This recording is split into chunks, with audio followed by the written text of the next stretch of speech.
नमस्कार दोस्तों, मैं नरेश चौक से। और आज के वीडियो में हम समझने वाले हैं कि सप्लायर इंस्पेक्शन क्या होता है और वो कौन कौन सी चेकलिस्ट होती है जो इनिशियल बेस पे हमको सप्लायर एंड पे चेक करना होता है। मीन्स जब भी हम सप्लायर एंड पे जाते हैं, वेंडर जिसको वेंडर इंस्पेक्शन भी कहा जाता है, किसी कंपोनेंट का हुआ है ना, जब हम इंस्पेक्शन करने जाते हैं तो कौन कौन सी चीज़ें जो हमको सबसे पहले वहाँ जाके चेक करना होता है। तो आज का वीडियो हमारा इसी पे है। इसके आने वाले वीडियोस में भी हम बताएंगे कि अगर आप किसी स्टेज वाइज इंस्पेक्शन करने जा रहे हैं तब आपको क्या क्या चीज़ें चेक करना है। इस वीडियो में हम आपको सिर्फ इनिशियल आपको क्या देखना है, हम उसके बारे में आपको बताने वाले हैं। तो चलिए सबसे पहले सप्लायर इंस्पेक्शन या वेंडर इंस्पेक्शन का एक डेफिनेशन देखते हैं।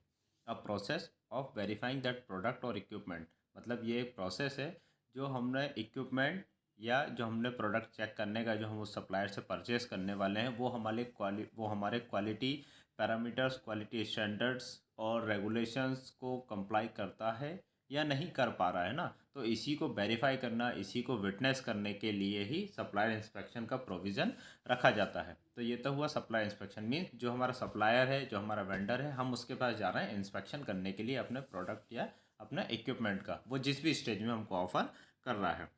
तो चलिए अब हमको सबसे पहले इनिशियल बेस पे क्या क्या चीज़ें चेक करनी है हम वो देखते हैं, है ना। पीओ मीन्स परचेस ऑर्डर, जो हमारी कंपनी हमारे वेंडर को देगी।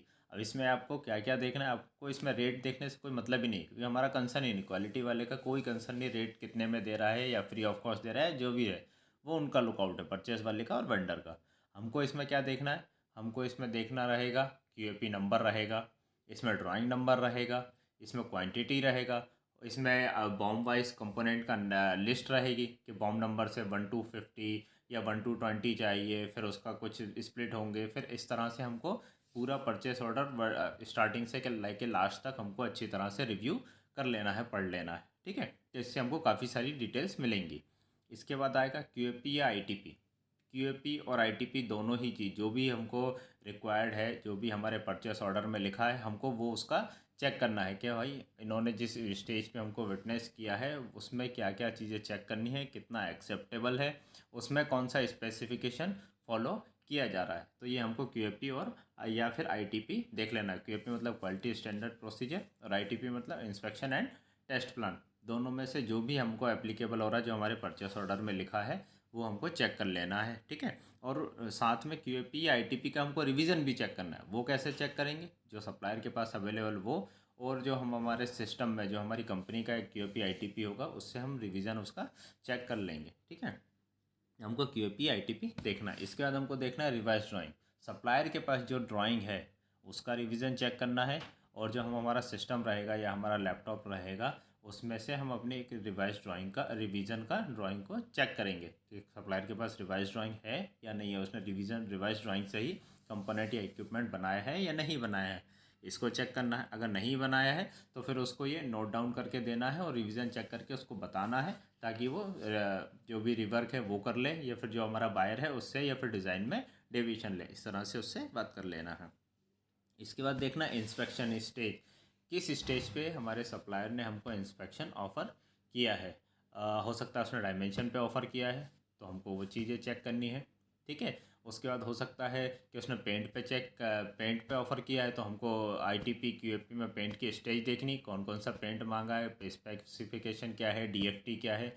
हो सकता है उसने सॉल्ट टेस्ट पे ऑफ़र किया हो, मतलब सरफेस रफनेस पे ऑफ़र किया है ना। तो वो चीज़ें चेक करनी है, ठीक है। कितना हमको रिक्वायर्ड है, कितना हमारे स्पेक में लिखा है, वो सारी चीज़ें हमको अच्छी तरह से चेक कर लेनी है।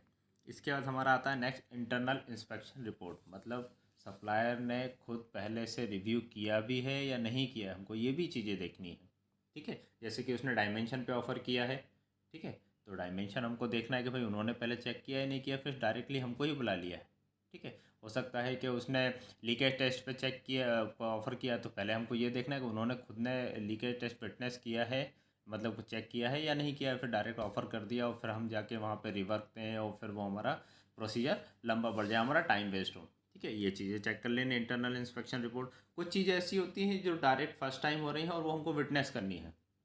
जैसे कि मान के चलिए कि उन्होंने शॉर्ट ब्लास्टिंग का दिया हुआ है ना, तो सरफेस रफनेस तो हमको जाके विटनेस करनी है। अब इसमें वो तो इंटरनल इंस्पेक्शन नहीं कर सकता, है ना, क्योंकि हमको फर्स्ट टाइम जाके करनी है। जैसे ही कंप्लीट होगा और जैसे ही कंप्लीट होते से ही, क्योंकि ब्लास्टिंग होते से ही इमीडिएट हमको फर्स्ट कोर्स पे मारना होता है, तो इसमें इंटरनल इंस्पेक्शन का नहीं रहेगा, इसमें हमको डायरेक्टली जाके फर्स्ट टाइम में ही विटनेस करना है।